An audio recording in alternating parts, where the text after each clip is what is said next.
स्तुति महिमा यीशु प्रभु जी, गाते आते हैं तुझ पास, जीवन जल के प्यास, एक ही तू है आस, जग निर्माता मुक्तिदाता, जीवन जल देखा, जीवन जल देखा, जीवन जल देखा। जीवन जल कार्यक्रम देखने वाले सभी दर्शकों को प्रभु यीशु मसीह के मधुर नाम में नमस्कार। Living waters gospel broadcast Mumbai में एक रेडियो सेवा है। इसे हेराल्ड मैग्रेगर 1953 में जब ये न्यूजीलैंड से आए आरंभ किए थे, जो आज तक परमेश्वर की दया से अच्छी तरह से चल रही है। इसके लिए परमेश्वर की स्तुति हो। इसके अलावा 2013 से टीवी प्रोग्राम भी चालू है, उसके लिए परमेश्वर की स्तुति हो। मुझे उम्मीद है कि आप ये प्रोग्राम्स देख रहे हैं और परमेश्वर का आशीष पा रहे हैं, और आपके जीवन में भी परमेश्वर का महान योजना पा रहे हैं। हमारे कार्यक्रम का ये मुख्य उद्देश्य जो परमेश्वर का वचन बाइबल में जो लिखा है उसको समझाने के लिए है। परमेश्वर का वचन कहता है, आप सत्य को जानो और सत्य आपको स्वतंत्र करेगा। प्रभु यीशु मसीह वो सत्य है, जिसने उसे जाना है वो स्वतंत्रता पाए हैं। हम वही उसका ही गवाही है, और हमारे जैसे कई लोग यीशु मसीह को पहचाने और स्वतंत्र हो गए हैं। क्या आपने प्रभु यीशु मसीह को आपका उद्धारकर्ता जाना है? जो आप जीवन जल प्रोग्राम निरंतर देखते रहे और आशीष पाते रहे। परमेश्वर आपको आशीष दे। धन्यवाद। प्रभु यीशु मसीह के पवित्र नाम में जीवन जल इस कार्यक्रम में आप सबका हार्दिक स्वागत है।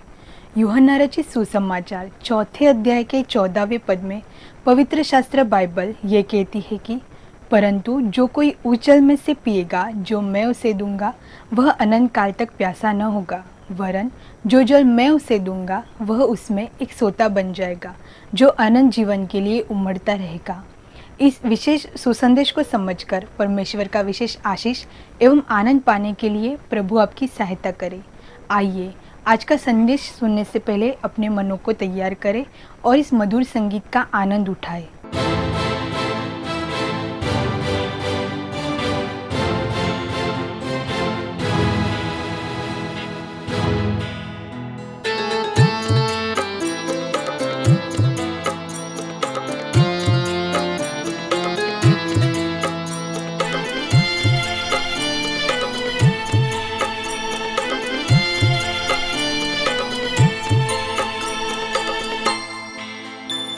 ये दुनिया 2 दिन का मेला, ये दुनिया 2 दिन का मेला, सोच समझ कर सौदा कर, सोच समझ कर सौदा कर। ये दुनिया 2 दिन का मेला, ये दुनिया 2 दिन का मेला।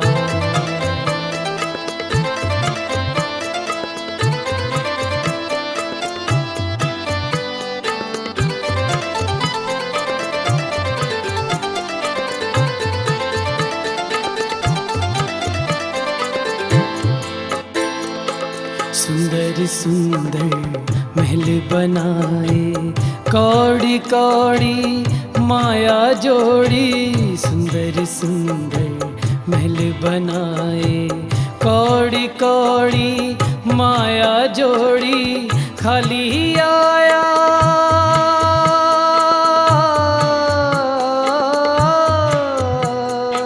खाली आया खाली ही जाना, धोखा ही धोखा है।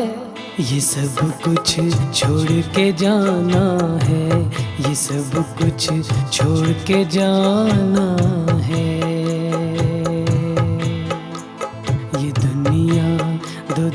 का मेला, ये दुनिया 2 दिन का मेला।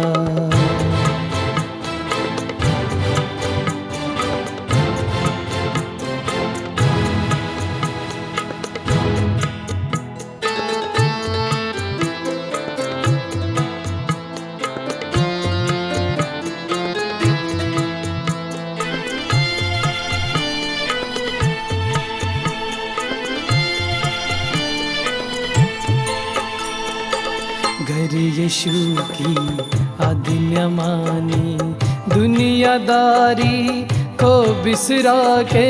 घर यीशु की आज्ञा मानी, दुनियादारी को बिसरा के, उसके कदमों में आ जाओ, उसके कदमों में आ जाओ।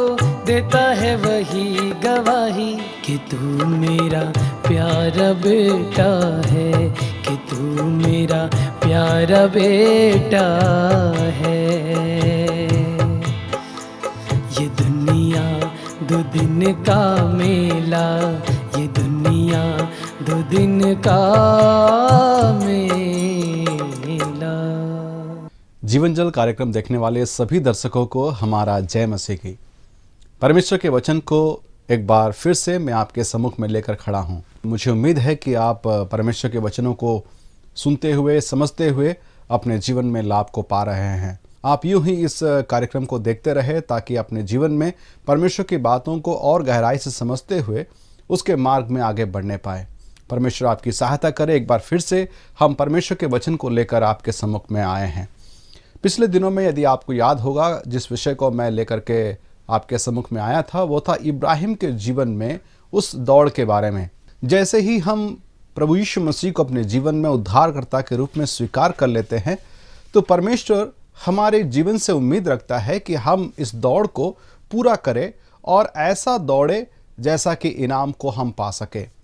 पौलुस ऐसे ही बातों से विश्वासियों को वो प्रोत्साहित करता है ताकि हम में से हर एक विश्वासी जन, हर एक व्यक्ति जिसने उद्धार पाया है, वो मसीह के दौड़ को ऐसा दौड़े जैसे कि वो इनाम पाए।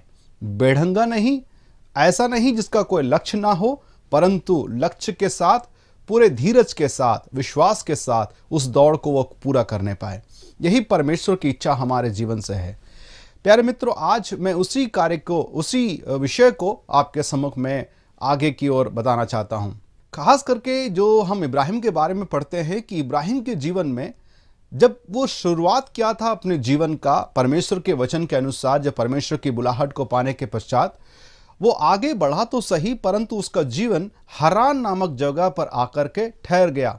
वो काफ़ी सालों तक उसी जगह पर रह गया।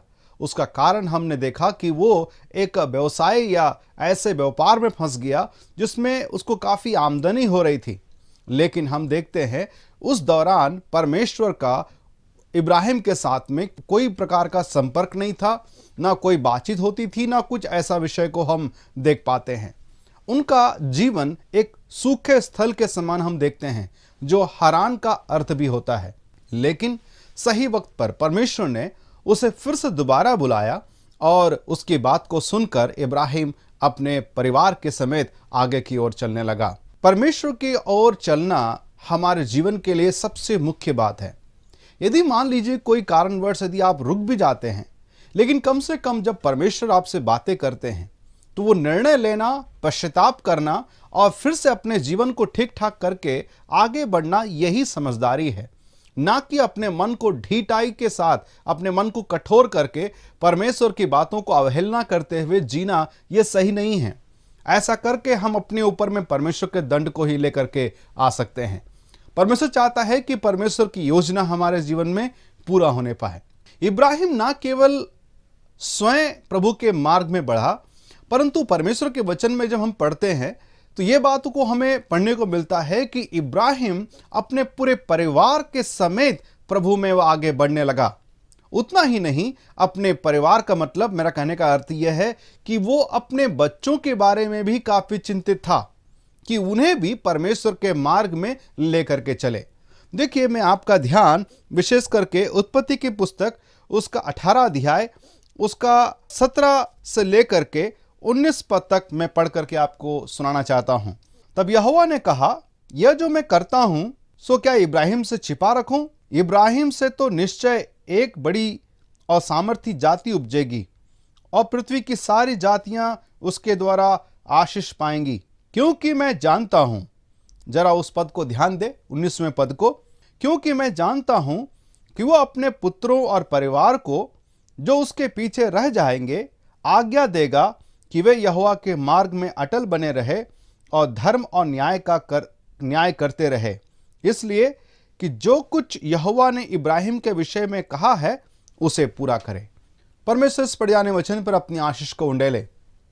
यहां पर जो पद को हम पढ़े हैं, परमेश्वर ने इब्राहिम के विषय में एक बहुत अच्छी गवाही को जो दिया है उस विषय को हम पढ़ते हैं।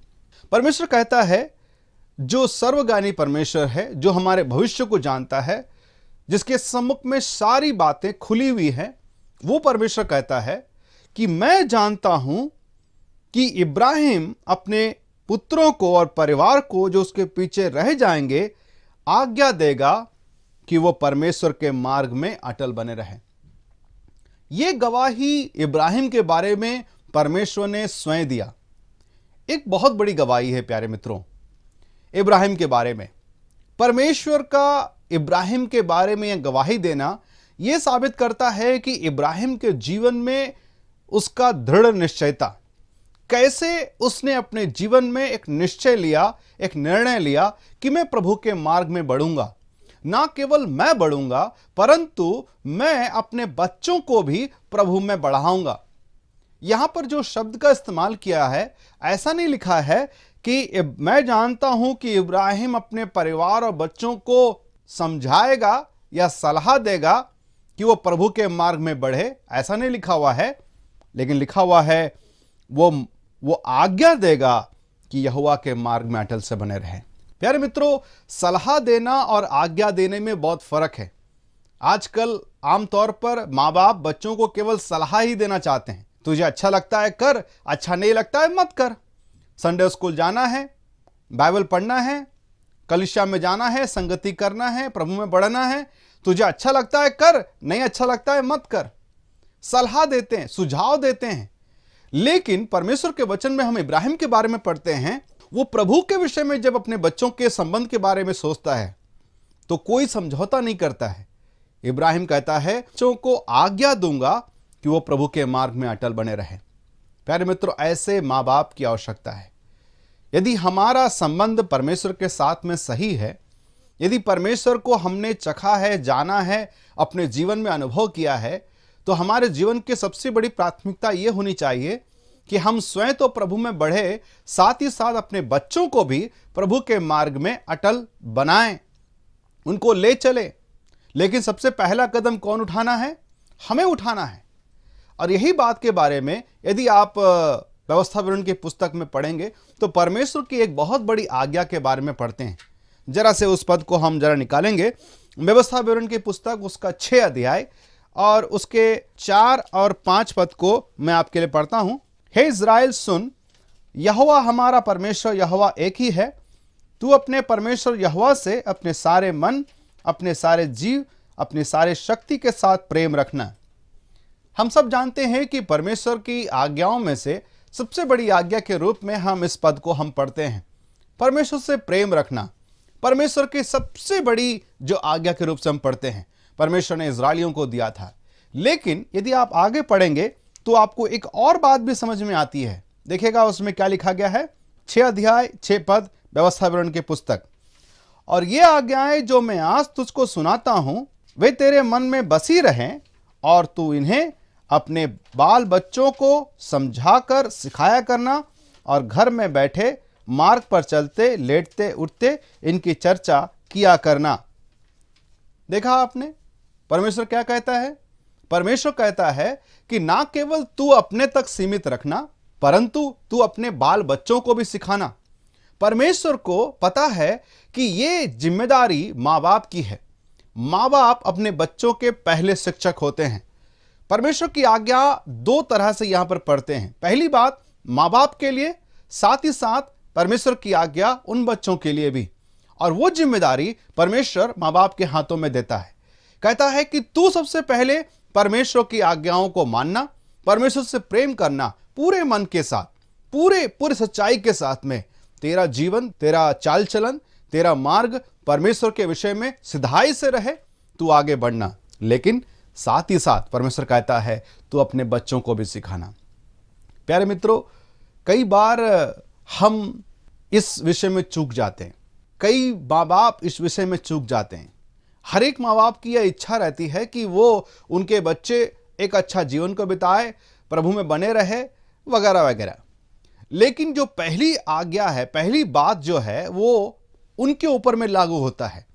वो अपने बच्चों को बताए, इससे पहले परमेश्वर चाहता है कि वो स्वयं अपने जीवन में उसको लागू करे, वो अपने जीवन में स्वयं उस विषय में कदम को बढ़ाए।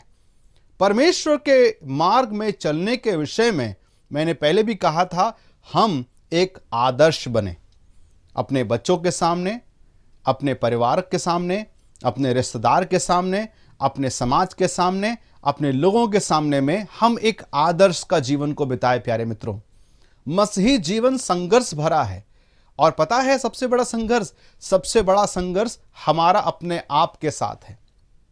प्रभु में बढ़ने से यदि हमारी सबसे बड़ी रुकावट जो होती है वो हमारा स्वयं का, जो अपने आप को कंट्रोल नहीं कर पाते, अपने आप को नियंत्रण नहीं कर पाते हैं, अपने आप को धीरज से उस बात को समझ नहीं पाते हैं, अपने आप में हम दुश्मन बन जाते हैं। मतलब जो ये पाप का स्वभाव, या कहा जाए परमेश्वर के विरोध में जीने का, या परमेश्वर के विरोध में करने का स्वभाव जो आदम के द्वारा हमें प्राप्त हुआ है, ये स्वभाव हमारे अंदर रहने के कारण हमेशा हम परमेश्वर के विरोध में ही आगे बढ़ने की कोशिश करते हैं। परमेश्वर कहता है इसलिए सबसे पहले हमारा खुद का एक निर्णय हो, दृढ़ निश्चय हो कि हम प्रभु के मार्ग में सही रीति से बने रहे, प्रभु में अटल बने रहे, सच्चे मन से प्रभु से प्रेम करें, और दूसरी बात, हम अपने बच्चों को प्रभु के मार्ग में आगे बढ़ाने वाले बनने पाए। प्यारे मित्रों, बच्चों का जीवन एक कोरे कागज के समान है। उनमें जो भी लिख दिया जाए वो हमेशा के लिए बन जाता है। बच्चे एक ऐसे परिस्थितियों में रहते हैं, उनको जो कुछ बचपन में सिखाया जाता है वो हमेशा अपने जीवन में याद रखते हैं। किसी व्यक्ति ने एक बच्चे को पूछा कि बेटा तुम बड़े होकर के क्या बनना चाहते हो? तो बच्चे ने उस व्यक्ति को ऐसा जवाब दिया, ये तो निर्धारित करता है उस पर कि कौन मुझे अपना चेला बनाता है। इसका मतलब होता है कि यदि मान लीजिए वो एक अच्छे गुरु के हाथ में पड़ गया तो वो उसके मार्ग में लेकर के चलेगा और उसे एक अच्छा इंसान बना देगा। यदि प्रभु के मार्ग में पड़ा, प्रभु के लोगों के पाले पड़ा, प्रभु के अच्छे माँ बाप के पाले पड़ा, तो वाकई में उनके माँ बाप उन्हें सही रास्ते में लेकर के उनको एक अच्छे मार्ग में ले चल सकते हैं। लेकिन अगर मान लीजिए वो एक गलत व्यक्ति के हाथों पड़ गया, यदि उसके माँ बाप उसके विषय में उतना ज़्यादा सावधान नहीं हैं, उतना अधिक उसके बारे में चिंता नहीं करते हैं, तो ये बात सही है कि वो जवान या वह बच्चा वो भटक जाएगा और बहुत ही दूर चला जाएगा। परमेश्वर को बच्चों की फिक्र है, बच्चों को, आने वाली पीढ़ी को परमेश्वर फिक्र करता है। पूरे बाइबल में यदि आप पढ़ेंगे तो कई संदर्भों में परमेश्वर बच्चों के विषय में बहुत ही गंभीर बातों को बताता है। परमेश्वर के मन में यही इच्छा है कि ना केवल हम प्रभु में बढ़े, परंतु आने वाली पीढ़ी को भी हमारा फर्ज बनता है कि हम प्रभु के मार्ग में आगे बढ़ाने पाएं। और ये जिम्मेदारी परमेश्वर ने माँ बाप के हाथों में दी। कई बार बोलते हैं ना कि आमतौर पर बहुत सारे माँ बाप दूसरों को दोष लगाते हैं और बताते हैं कि क्या करेंगे ब्रदर, हम तो अपने बच्चों को ठीक ठाक मार्ग में लेकर के चलते हैं, लेकिन ये जो पड़ोसी लोग हैं ना, ये हमारे बच्चों को बिगाड़ देते हैं, ये उनके दोस्त लोग हैं ना, वो उनको बिगाड़ देते हैं। कई लोग बताते हैं कि ये जो संडे स्कूल के जो टीचर हैं उनकी गलती है, संडे स्कूल के टीचर उनको सही रीति से बताते नहीं हैं, या चर्च वाले को दोष देते हैं। लेकिन ये जिम्मेदारी परमेश्वर ने उन लोगों के हाथों में नहीं, परंतु आपके हाथों में दी है। यदि आपके बच्चे हैं प्यारे मित्र, याद रखिएगा परमेश्वर आपसे हिसाब लेने वाला है। आपका बहुत बड़ा जिम्मेदारी अपने बच्चों के प्रति है। आपको परमेश्वर ने अपने बच्चों के प्रति एक शिक्षक के रूप से, गुरु के रूप से, एक सही मार्गदर्शक के रूप से आपको नियुक्त किया है। परमेश्वर चाहता है कि स्वयं उस कदम को आप आगे बढ़ाएं, अपने जीवन के द्वारा उस नमूने को आप दर्शाए, साथ ही साथ बच्चों को सिखाए कि वह प्रभु के मार्ग में बढ़ने पाए। मैं बताना चाहता हूँ, हमेशा बच्चे माँ बाप के कदमों में चलना चाहते हैं, उनकी नकल करना चाहते हैं। मुझे याद आता है एक कहानी का, एक घटना का। एक परिवार में एक शराबी बाप था, उनका इकलौता एक छोटा सा बच्चा था। शराबी बाप हमेशा पी करके कहीं यहाँ वहाँ पड़ा रहता था। परिवार वाले हमेशा परेशान रहते थे। एक बार की बात है, बारिश हो रही थी और उनका बाप, जो शराबी बाप था, आया नहीं, कहीं पड़ा था। बहुत देर तक इंतज़ार करने के बाद छोटे से बच्चे ने देखा कि मेरा पिता पता नहीं कहाँ चला गया, कहाँ है। रात का अंधेरा होने को चला था। उसने जैसे ही बारिश रुक गई, वो अपने हाथ में लालटेन को लेकर के अपने पिता के खोज में निकल गया। खोजता खोजता खोजता खोजता खोजता लास्ट में उसे एक शराब के खाने में अपने बाप को पड़ा हुआ पाया। उसके बाप के पास में वो गया। अपने आप को वहाँ जाने के बाद अपने पिता को उसने बुलाया, तो उसके पिता उठ गए और बहुत ही नाराज़ हो गए और बोलने लगे कि अरे तू मुझे यहाँ पर कैसे खोज लिया? मैं तो किसी को बता के नहीं आया था कि मैं यहाँ पर हूँ, तू मुझे कैसा ढूंढ लिया? बेटे ने बोला, बाबा मैंने आपके पैर के कदमों के निशानों को देखा था, मैं आपके कदमों के निशानों को देखा था और उन कदमों के निशानों के को पीछा करते करते करते करते मैं इस शराब के भट्टी में पहुंच गया। प्यारे मित्रों, याद रखिएगा, हमारे बच्चे हमारे कदमों के निशानों में चलते हैं। कहीं वो भट्टी में तो नहीं पहुंच रहे हैं, कहीं वो गलत रास्ते में तो नहीं चले जा रहे हैं। जहां आप जाते हैं, जहां आप उठते बैठते हैं, जिन लोगों के साथ संगति करते हैं, जिन लोगों के साथ में रहते हैं, कहीं आपके बच्चे भी उसी नक्शे कदम पर चलते हुए उस मंजिल में तो नहीं पहुंच रहे हैं। अगर हो सकता है कि आप उसे डांटें, लेकिन वो रुकेगा नहीं, क्योंकि आप स्वयं वो कार्य को करते हैं। इब्राहिम के जीवन में एक अच्छा नमूना को हमने देखा। वह स्वयं परमेश्वर को प्रेम करने वाला, परमेश्वर को सच्चे दिल से चाहने वाला और परमेश्वर को निष्कपट होकर के उस मार्ग में चलने वाला एक व्यक्ति था। और ना केवल वो चला, परंतु हम परमेश्वर के वचन में पढ़ते हैं, उसने अपने बच्चों को आज्ञा दिया, मतलब दबाव दिया, उनके ऊपर प्रेशर डाला कि वो परमेश्वर के मार्ग में अटल से बने रहें। प्यारे मित्रों, आज ये फैसला आपको करना है। आपके बच्चे, परमेश्वर ने जो आपको दिया है, ये आपके लिए बहुत बड़ा वरदान है। कई बार आपको इसके विषय में घमंड लगता होगा, लेकिन याद रखिएगा, एक बहुत बड़ी जिम्मेदारी है जो परमेश्वर ने आपके हाथों में दी है। इब्राहिम ने तो अपने जीवन में उस जिम्मेदारी को पूरा किया। आप अपने बारे में जरा सोच करके देखें, क्या आप वैसा करते हैं? क्या आप उस कार्य को कर रहे हैं? यदि नहीं कर रहे हैं, प्यारे मित्रों, आप बहुत बड़ा गलत कार्य कर रहे हैं। अपने बच्चों को आप परमेश्वर से दूर कर रहे हैं। स्वयं प्रभु को प्रेम करें, प्रभु के मार्ग में बने रहे, अपने बच्चों को भी प्रभु के मार्ग में आगे बढ़ाते रहे। इसे कैसा करना पड़ता है, कैसे कदम हैं यह कार्य करने के लिए, कुछ और भी बातों को मैं अगले प्रोग्राम में मैं आपको बताऊंगा। कृपया करके हमारे इस कार्यक्रम को निरंतर देखते रहे, ताकि आप परमेश्वर के बातों को समझते हुए अपने जीवन में आगे बढ़ते चले जाए। इसके द्वारा परमेश्वर आप सबको सहायता करने पाए।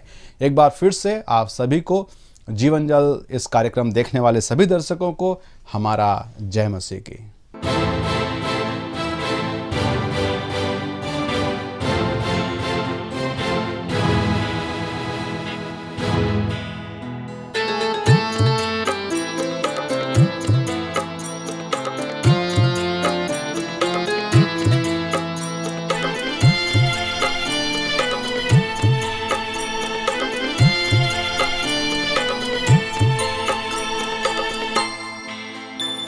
ये दुनिया दो दिन का मेला, ये दुनिया दो दिन का मेला, सोच समझ कर सौदा कर, सोच समझ कर सौदा कर। ये दुनिया दो दिन का मेला, ये दुनिया दो दिन का मेला।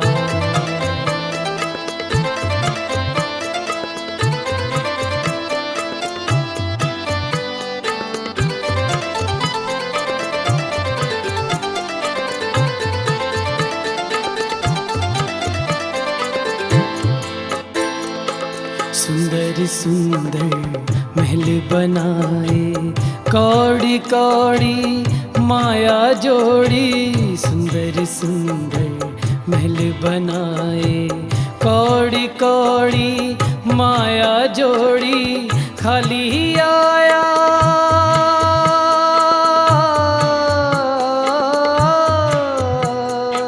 खाली आया खाली ही जाना, धोखा ही धोखा है। ये सब कुछ छोड़ के जाना है, ये सब कुछ छोड़ के जाना है।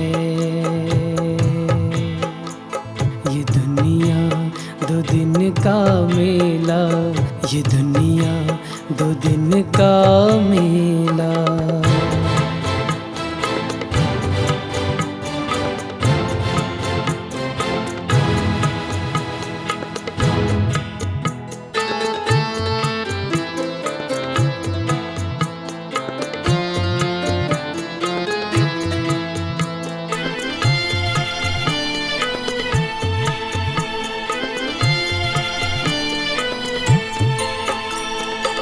घर यीशु की आज्ञा मानी, दुनियादारी को बिसरा के। घर यीशु की आज्ञा मानी, दुनियादारी को बिसरा के। उसके कदमों में आ जाओ, उसके कदमों में आ जाओ। देता है वही गवाही कि तू मेरा प्यारा बेटा है, कि तू मेरा प्यारा बेटा है। ये दुनिया दो दिन का मेला, ये दुनिया दो दिन का मेला। यदि आज आपने कोई आशीष पाई है या आप इस विषय के बारे में अधिक जानकारी प्राप्त करना चाहते हैं या कुछ प्रार्थना के विषयों को बांटना चाहते हैं तो निसंदेह हमसे संपर्क करें। हमारा पता जीवन जल सुसमाचार प्रसारण, नव भावना 422 SVS road, post box number 19161, Prabhadevi, Mumbai 400025। प्रार्थना एवं मुफ्त बाइबल करस्पॉन्डेंस कोर्स के लिए हमें संपर्क करें या अपना नाम और पता हमें SMS भी कर सकते हैं। हमारा मोबाइल नंबर 098-925-80744। हमारा ईमेल ID है gospelbroadcast@yahoo.com। हमारा वेब एड्रेस है www.lwgp.org।